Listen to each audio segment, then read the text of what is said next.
రెడీగా ఉన్నావా? రెడీగా చెప్పు. Patient Telangana Andhra board peacock ఏమో తెలంగాణ, అదేమో ఎగ్గు పెట్టింది అనమాట. అదేంటి ఆంధ్రలో పడింది. ఇప్పుడు ఆ ఎగ్ దేనికి సంబంధించింది? పీకాక్ కి సంబంధించింది కాదు, ఏదో స్టేట్ సంబంధించింది. నువ్వేడి దేనికి సంబంధించి? అవును.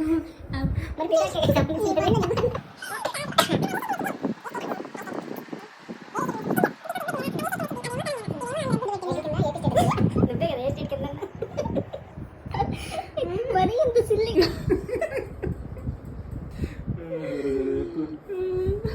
చెప్పు. తెలీదా? తెలీదు. అసలు పీకాక్ గుడ్డు పెట్టిద్దా నీ బొందా? పీకాక్ అంటే ఏంటి? ఏంది? నెమలి. మెన్.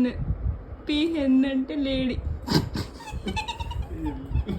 పీకాక్ లేడీ పీకాక్ అని నీ బొంద కొట్టి చెడు కావాలన్నట్లా. వచ్చాడు నువ్వు. ఏది మొహం చూసావా? ఏమంటారు? మేల్ అన్నా ఫీమేల్ అన్నా ఒకటే అంటారా? ఏందయ్యా? Female peacock facts. మా స్కూల్లో మరి ఇవన్నీ చెప్పలేదు నాకు. కప్పులు కూడా కప్పలు పడలేదు.